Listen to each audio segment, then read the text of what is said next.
it. We're doing Talking Beards. We've got Josh Druin, and everything is right in the world, I think. The end. I believe things will be right in the world. I think so. I think things will be even more better.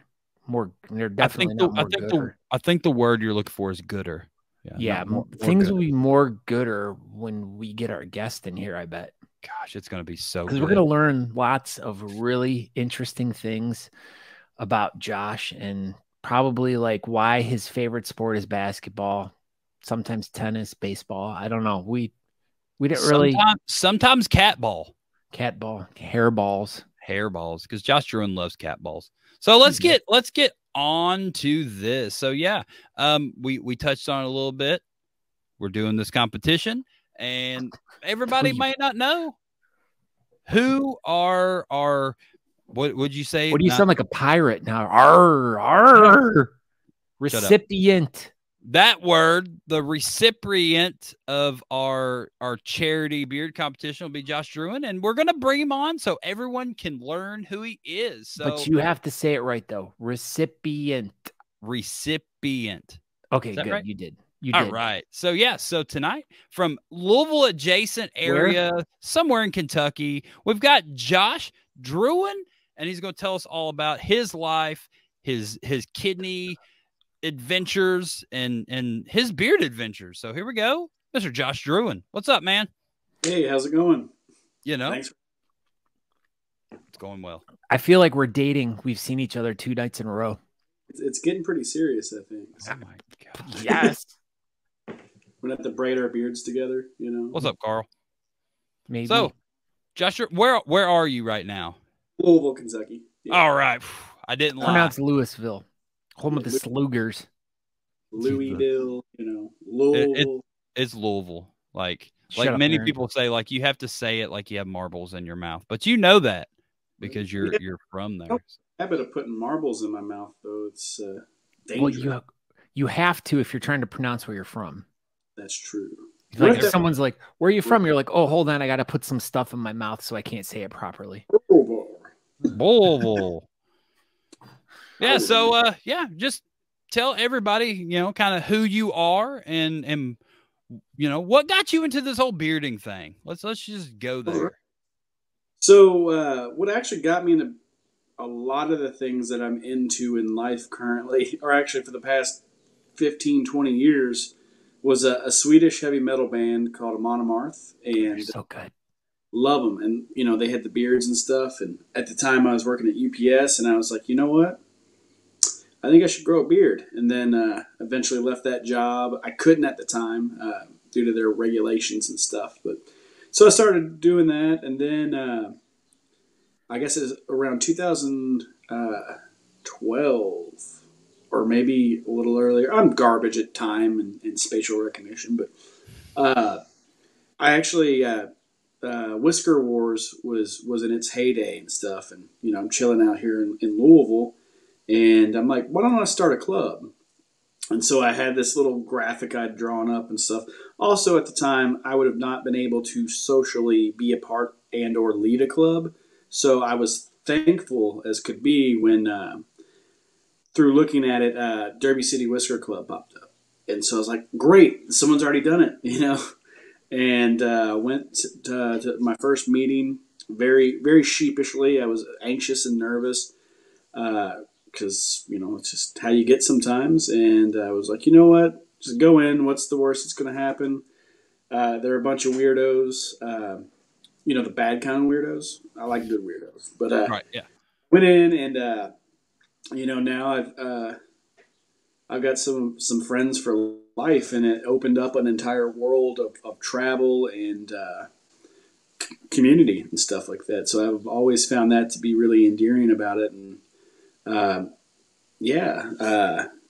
so that's definitely what got me into it. Was a Swedish metal band. Swedish metal band. So were you already watching Whisker Wars? Like, did you watch it live, or is that how you kind of figured out about the competitive part, or did you watch it reruns? Or I want to say it was probably on YouTube or something like that. I don't think, because I knew it was on like a specialty channel or something like that.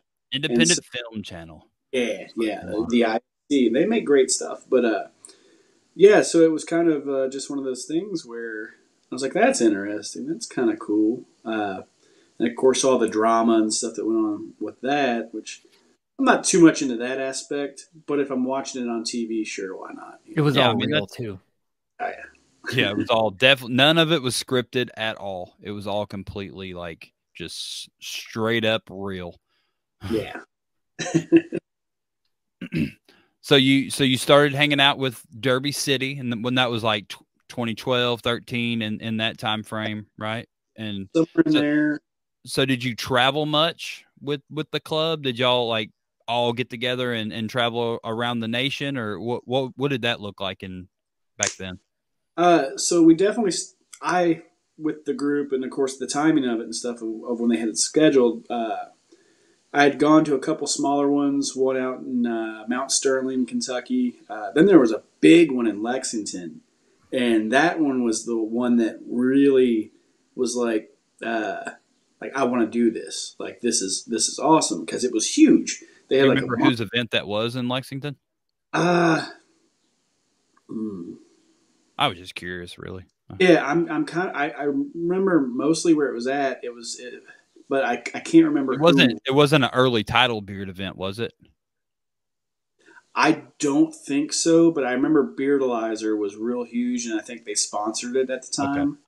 Uh, but it was like a Rockies yeah, it's hard to remember, but it was just an awesome time. It was more that feeling that I got from it that I really took.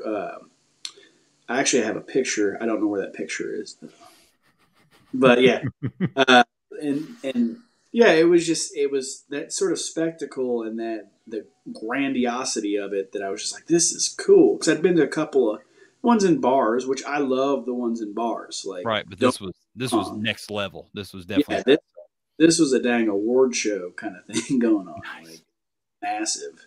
And so after that, I was like, all right. And then of course with Ryan, Pat, Jason, all the dudes, and Melissa and all them, they were all really into traveling and stuff. And before I started bearding, I had not actually traveled that much outside of like Michigan, a trip to Florida when I was younger and stuff. But bearding took me to Texas, New York, which New York and Texas were both incredible experiences. Of course, there's a lot more other places I want to go, especially internationally. But with time, that all has to sort itself out and stuff. So that New York event, was that 2014 Nationals, or was Yeah, it? that was Nationals in 24. There were 12 of us that rode up That's in a awesome. big passenger van. My younger brother went with me. Oh, those were the heyday of bearding, man. Mm-hmm. We were scaring people on subways because we looked like a biker gang, and Nice.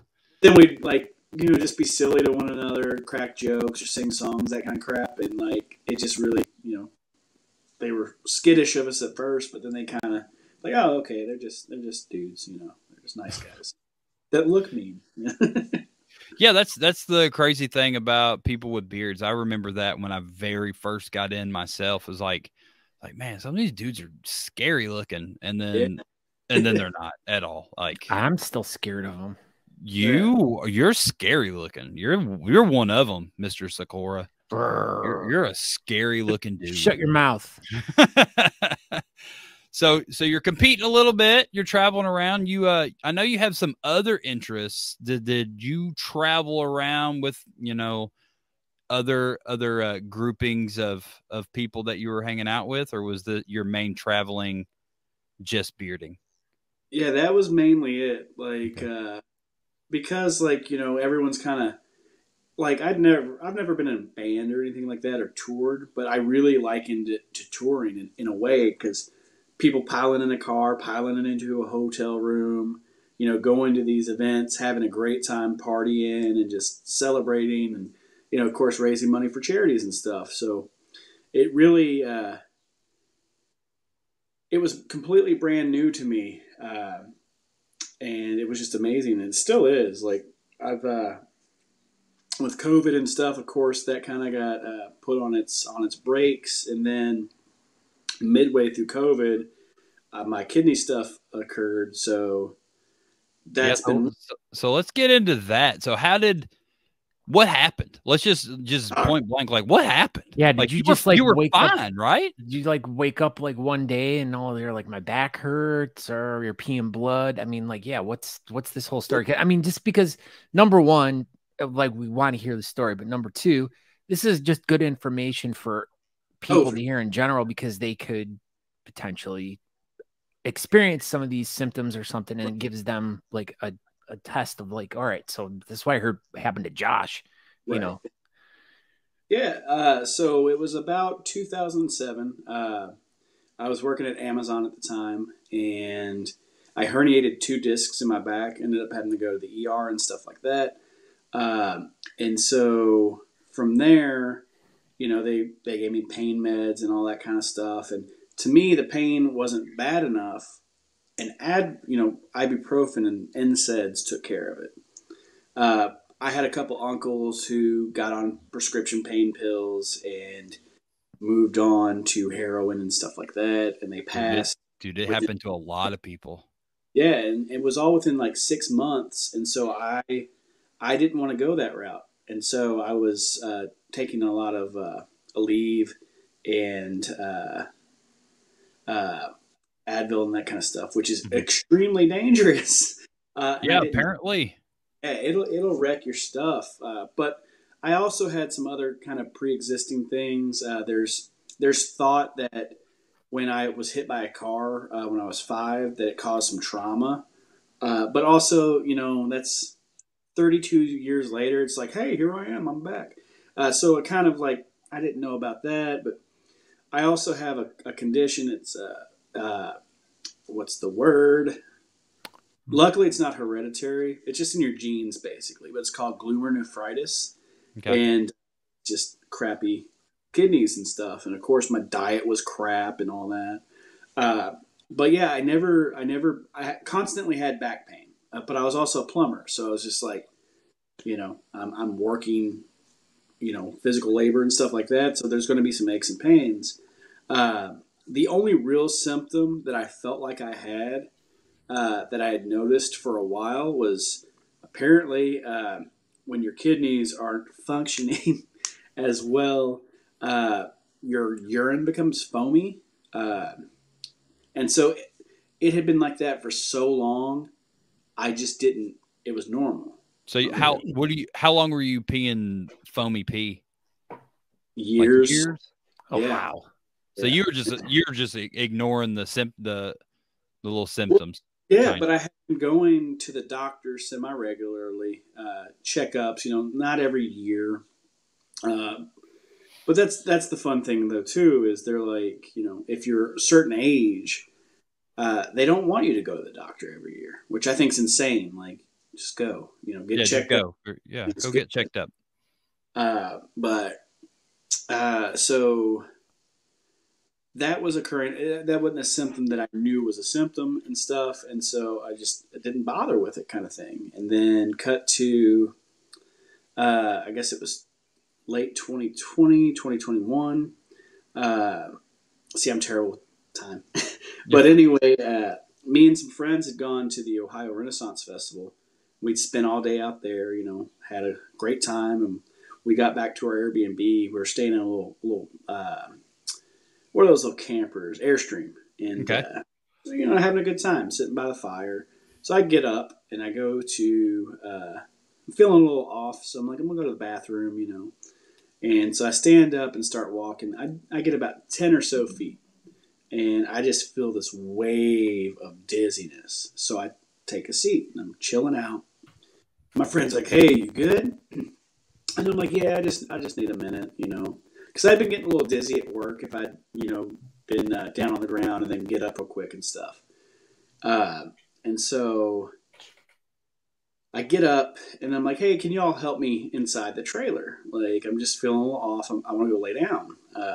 And so my buddy Tim helps me into the trailer and we're walking and I feel fine all of a sudden. I'm like, all right, cool. So I was like, I got this.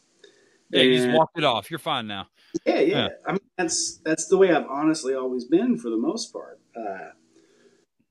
And so I take a few steps. Next thing I know, I'm falling down. And so I hit the ground and I start like army crawling towards the bathroom. So I'm like, I got to throw up. And I get about to where the bathroom is. It's like another 10 feet or so. And then the nausea goes away completely. And I just want to lay down against the bed. I want to sit up, you know. And so I'd spin myself around and I'm sitting there. Tim's like, dude, are you okay? And I'm like, yeah, man, I'm fine. And then I'm good. Yeah. And I felt like in that moment, I felt perfectly fine. And so then Tim says I died because my eyes roll back in my head. My skin goes gray. My lips go purple. And I seize up, like not a seizure, but just like full body rigidity. Yeah. And so and he's, what the hell? And so I start making some like gagging noises. I'm throwing up inside of my mouth with my jaw clenched closed. God. And so like there's vomit coming out of my nose a little bit. And so he's like, oh, no. So he runs over and does what you're not supposed to do. And he pries my mouth open. That's how you get your fingers bit off. Right. But he was trying to get the barf out. Right. Like, and so I come back too. Wow. Exorcist all over the place.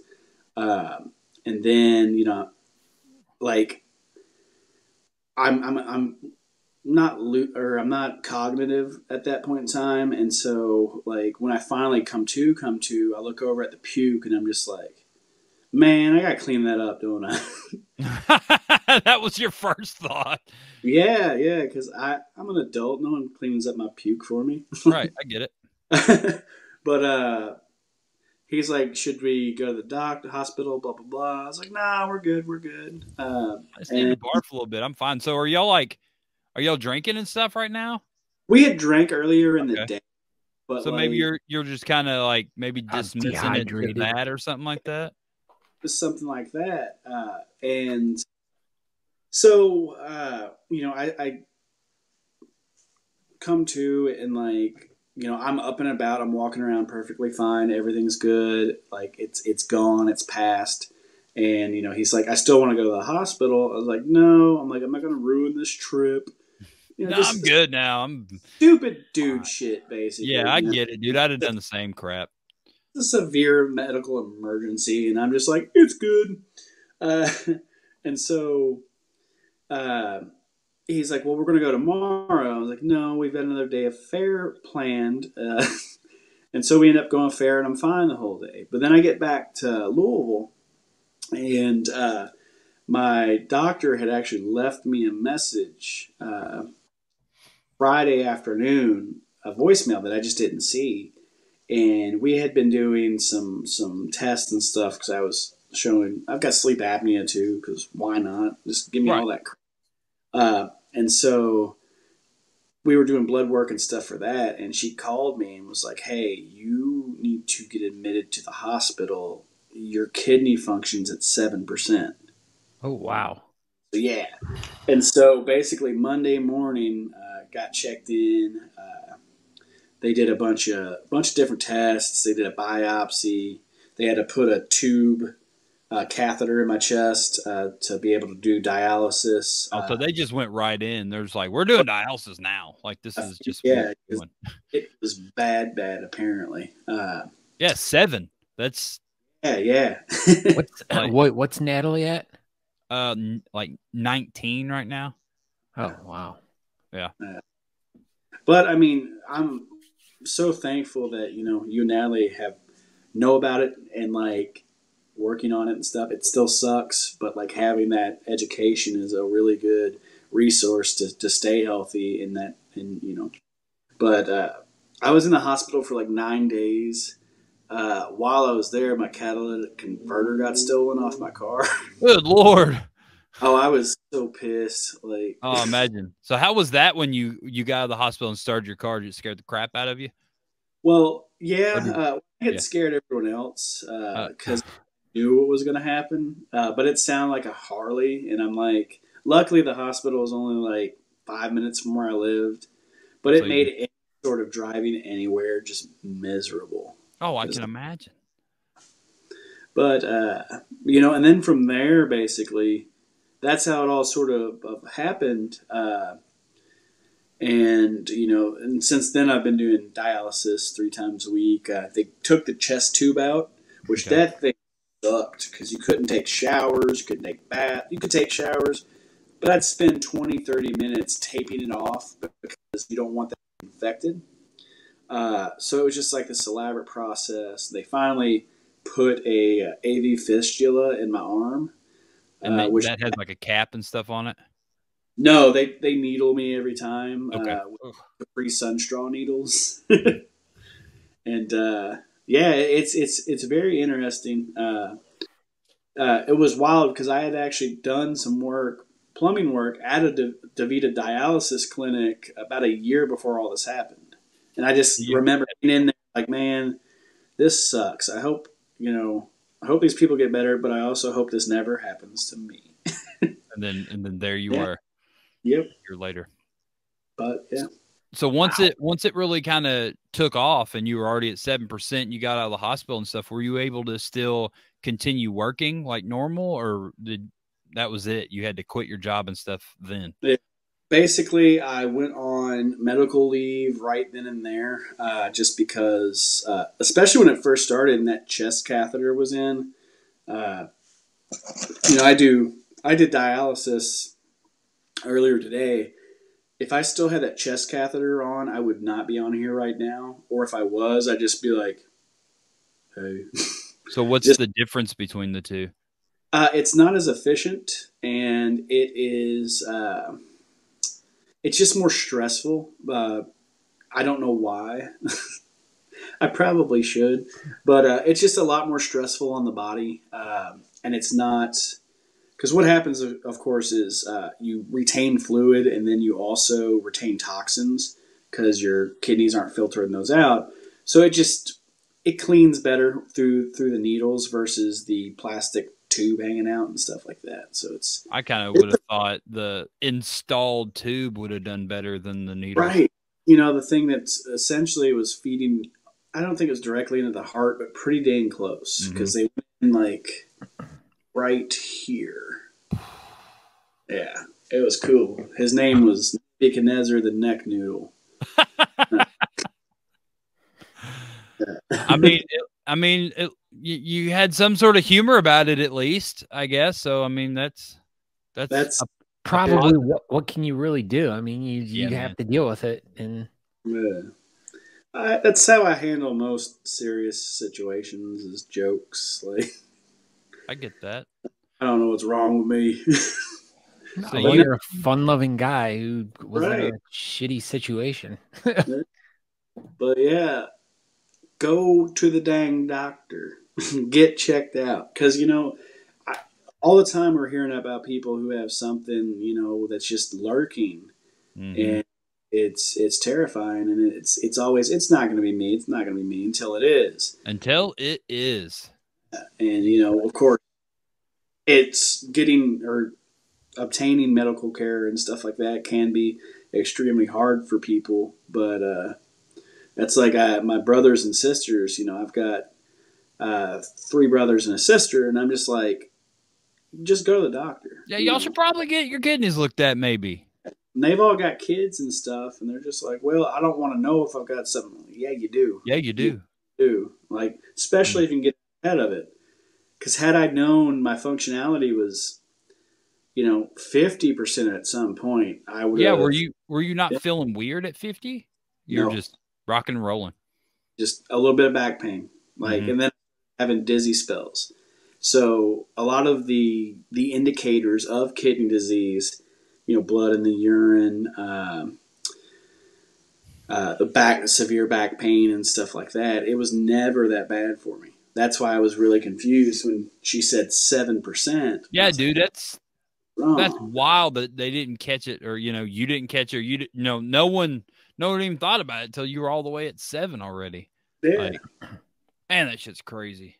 It really is. It's So, what's your current percentage right now? I think it's still 7-ish. Like I get my doctor comes by and stuff like that once a week, and we chat and that kind of stuff. And so there's not been anything like that, any drop, which I assume they would let me know. I think next time I see her, I'm going to ask her. But it really comes down to trying to make, and I had been already trying to make healthier decisions, cut back on the booze, crappy food, and that kind of thing. But once all this hit, it's luckily the main thing I have to avoid is like overly processed foods, which we probably should anyway. Yeah, and then a lot of which that sucks because I love ice cream and cheese. So it made you lactose intolerant? Oh no, I've always had like a weird situation. A lot of kidney patients and stuff, they'll retain those toxins and stuff like that. I feel like I'm gonna start talking to you about crystals here in a minute. All part of it. We need to. I mean, man. It's good. It's good to inform everyone. Yeah, absolutely. But so part of it can be retaining of toxins or minerals and stuff. Like potassium's great for you, but when all this first happened, my potassium was through the roof because I wasn't eliminating that waste, and that can cause heart attacks. And then, of course, phosphorus can cause. That's about the only thing I still have that is elevated is my phosphorus, which that also can trouble the heart, and then causes bone and joint issues. So, like at any given time, my joints just hurt. Like that's just life now. So if I'm ever out and about and I've been sitting down for a while and I stand up and it looks like I'm walking funny, that's why. It's just my bones are weird now. Yeah. But so Corey had a question. Yep. It sounds weird, but he wanted to know: did your nuts hurt while you had the back pain? Was it you didn't have any like weird sensation in your testicles or anything? No, none. Huh. There you go, Corey. There's your answer. But Corey, if you're having weird nut pains, get that checked out. Yeah, dude. Absolutely. Yeah. Well, and like earlier, Marty wrote here, he's like, health is one thing you don't want to mess with. And that's why yearly checkups are important to see how we are doing and to talk to a doctor about what's going on. So, yeah, absolutely. Like it's, and naturally we're all getting a little bit older, Absolutely. Man. We are. When did that happen? I don't know, but it did for sure. It happens real quick on you. So Josh, what's your day-to-day look like now? So you can't work at all. And are you still able to do like, cause you did like, not LARPing, but you did like Renaissance fairs and stuff, right? And you like dressed up and you would you like reenact battles and stuff like that, right? So what were you doing? And are you able to do any of that now? It's like a 2-part. Kind of, sort of. So basically, when all this went down, prior to, I'm with a stunt performance group called Ulthiven Vikings, and basically, like you're saying, we get dressed up and we put on a show basically. So it's about a half an hour show where we'll do choreographed fight scenes. We use all real swords and axes and stuff. They're not sharp, but if you sharpened them, they're literal medieval weapons of war. Right. I mean, you still probably wouldn't want to get busted up the side of the head with one, even if it wasn't sharp. Yeah. We had a guy the first performance I was at. We had a guy who basically an accident happened. It was rainy, and one of the swords just glided across the side of the dude's head. And so, that kind of stuff happens, especially with weather. And so but we rehearse everything. We have safety guidelines, but mud's tricky. It can cause your foot to move and your whole body to shift. And so he got caught by just the tiniest little burr on the side of the sword, but because of the rain and the sweat, it looked like, just a wound. And, so that kind of stuff happens. But, I kind of just fell in love with it. And that's also the what I was talking about earlier with Amon Amarth. That's what got me into Viking stuff. Okay. So basically, I owe my whole life and personality to a Swedish metal band. But yeah, so I stopped doing the stunt work. I don't do any of the fighting anymore, just because with my left hand, I can't lift over 10 pounds, and I have to watch what I'm doing and stuff. So any of the cool stuff I used to do like that or snowboarding, I'm not going to do. It's not worth messing my arm up or anything like that, compromising myself further. Mhm. But luckily, one of the other things I do with that group is I do a lot of the storytelling, and I kind of MC the events and stuff at this point, because it's intense. Like, especially if it's hot outside, and we've got people doing back-to-back fights, giving them that break to where they can rest or get water and that kind of thing, and not run the show essentially. So that's basically the role that I've kind of moved into. And then I also do some rune reading, which is divination, based on runes, which Vikings and stuff used and followed and that kind So of you thing. can definitely still participate with your Yeah, people. You're just yeah. not able to be extremely physical, but there's other things that you can still do. So you're still at least getting your outlet, and you're still able to hang out and do your hobby and stuff, but you're not. Enjoy things in your life that you can enjoy. Right, for sure. And that's that and bearding are my two hobbies. Those are the things that I do. But yeah, it's just I do miss fighting, and of course, if I do get a kidney, or when I get a kidney transplant and get healthy again, I want to go back to it, because the arm, the fistula that's in my arm will come out, and all that kind of stuff, and I want to get back to really doing. But as far as I've been looking for some part-time work, some low impact kind of stuff, Mm-hmm. having. So Mondays, Wednesdays, Fridays, I'm pretty much useless. I'll, do some chores possibly, but it's just those are low energy days, and that kind of thing. So trying to find places that can accommodate that, as well as the weight restrictions, that's just really difficult. And yeah, so but I'm definitely looking into getting some part time work, and also that messes with like your disability, Right. and it's bizarre to me. It's a lot. And I mean, you're you're trying to get healthy again. So I mean, really probably the best that you didn't work, probably. But I can imagine just wanting to, yeah. Oh yeah, Normal. yeah. The first 6 months, I was like, "This is awesome." I was catching up on video games and all that stuff, and now And it's then the just awesome ran out. Yeah. right. Like I just stare at the wall for a little bit. So you brought it up earlier. How is your kidney transplant stuff going? Are you on the list? Like what? Yeah. So I'm listed with Louisville and Lexington. And then I've had a couple people who were interested in being living donors.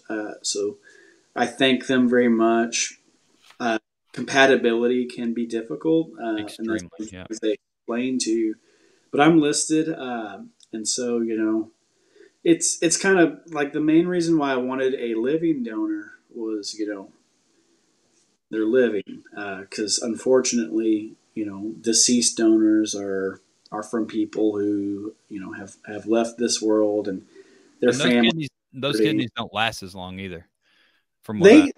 Yeah, living is better, but the deceased donors are they've gotten better, just because advancements in compatibility. They really want to make sure that you are a match, and and that starts off at blood type, and then they do some other markers and stuff, and it's very scientific now and stuff, which is Extremely. pretty yeah. But yeah, it's a waiting game basically, and it is what it is. I would feel very fortunate to receive a deceased donor kidney, but it's just kind of just waiting. Have they given you any indications on, about your kidney or about the transplant stuff, that if they been like, well, you're a little young, so maybe you're, what have they given you any type of timeline when you might get one, or they just don't know? Yeah, it's like 1 to 7 years. That's it. Yeah. Yeah. And it's kind of one of those things that, it's just, you just have to respect it. It's, there's not much you can do about it. But in the meantime, it's pretty stringent too. Like, I've never smoked. So, people that smoke are pretty much ineligible. There's the word to receive a donation kidney, Huh, I because didn't know that. smoking is really bad for your kidneys, as well, of course, your lungs and a host of other things. But it does make you look cool. Yeah, man, that's the most important part. You freaking cool. Right. Freaking cool. But yeah, there's a host of things, going to treatment, making sure that you stay your whole time. There's a whole bunch of different things. And my technicians and stuff, they adore me there because I'm nice and polite. Some people have been in there for years though. I like to think I'm still going to be chill about it, if I'm there for multiple years. But, it's hard, like, especially like for folks that are, if you're diabetic and stuff, that makes getting a kidney really difficult. So it's just like, I get why, some of these people are as upset and angry as they are. They're just aggravated. Yeah. I could only imagine, like, if you're like, all right, enough's enough. We're getting pretty aggravated. Get me a kidney here. What are we doing? And I'd be aggravated for sure. Because it's like work, but worse. Because you got to go there. I do my session is from like 12:05 and it runs 3 hours and 45 minutes. So it's kind of like having a part-time job. Have to go to and stuff, but I'd much rather be around than not. So I'm gonna go do. You and Natalie can do a show called Talking Kidneys. Right. Talking kidneys. Yeah. I mean, good. Right. Yeah, it's been an interesting process, and when I do finally get a kidney, I'll be severely like immunocompromised for about 3 to 4 months. So I'm probably just going to disappear for a little while. Mm-hmm. Like I won't be going out and doing much of anything. But once that time passes and that compatibility really starts working well and stuff, I can get back to doing things. We're going to see you at every single beard competition. Right. It's gonna be wild. I'm gonna be and then you can shave back into a goatee again, so then you can have the most prestigious facial hairstyle. When you looked the best. Absolutely. Like, it's just like, remember back in the day when you looked really good and you had a goatee. Gosh, those were the days. Yeah. So the reason why I had the goatee was I just really liked shaving, like not the whole beard, but it was just the flats of the cheeks, and I'm just like, I like this. This is nice. It's therapeutic. It's relaxing. But I don't know. I do like the chops. No, you don't. None of the women in my life like the chops, though. Because that sounds like a bunch of even good as a cartoon character, you look silly with chops. But I also awesome. I look like I'm going to sell you a car. Like, I guess I'm not buying that car.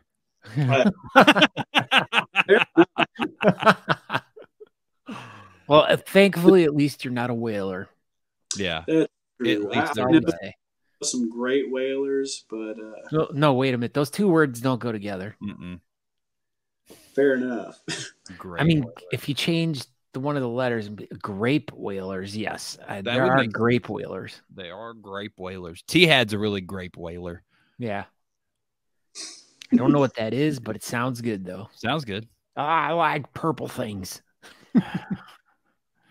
Well, Josh, thank you for stopping by and telling everybody about who you are and letting us all in on your kidney journey, as unfun as it is. But man, hopefully a kidney pops up and you can go into hibernation for a few months and come out a whole new man.